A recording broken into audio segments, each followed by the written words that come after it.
တရားတော်ကိုချစ်ခင်ကြည်ညိုကြကုန်သောသူတို့စဉ်သူတို့များအပေါင်းတို့အသောကခန္ဓာတော်ကိုရွတ်ဖတ်ပူဇော်မှာဖြစ်ပါတယ်ဥဒနာပါဠိဝိတခတုတ်စာမျက်နှာတကုတဲ့မြေကလေးတည်ဆုံးသဖြင့်ပူဆွေးသောကရောက်နေသော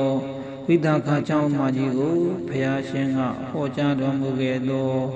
တရားတော်လေးဖြစ်ပါတယ်ဤအတောကကထာတော်ကိုမြတ်စွာဘုရားရှင်ဤဂုဏ်တရားတော်ဤဂုဏ်သံဃာတော်ဤဂုဏ်ကိုအာယုံပြု၍အလုံးကြီးညိုနာယူလိုက်ကြရအောင်နမောတတဗုဒ္ဓဝါတောအရဟတောသမ္မာသမ္ဗုဒ္ဓတ္တနမောတတဗုဒ္ဓဝါတောအရဟတောသမ္မာသမ္ဗုဒ္ဓတ္တနမောတတဗုဒ္ဓဝါတောအရဟတောသမ္မာသမ္ဗုဒ္ဓတ္တယေတံနတ္ထိပိယံနတ္ထိဒေတံဒုက္ခံအသောကတိဝိဒဇာအနုပါယတာပိဝရာမိ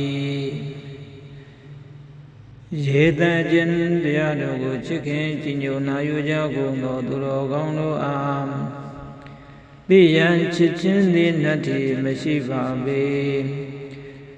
ဒေတံသူတို့အားဒုက္ခဆင်းရဲခြင်းသည်နတ္ထိမရှိပေ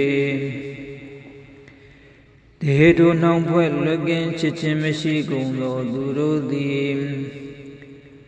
အတောကကြောင့်ညညှို့ပိန်ဆိုရင်မရှိကြကုန်သည်အတောကကြောင့်ညညှို့ပိန်ဆိုရင်မရှိကြကုန်ဝိဒါဇာကိလေသာမြူမေညစ်ကြေးမတင်ကြကုန်အနုပါယတာလိုက်ဖို့ပူဆွေငိုချွေးခြင်းမရှိကြကုန်ဣတိဣတုဝရမေငါဖျားဟောတော်မူဝေကုန်၏သာ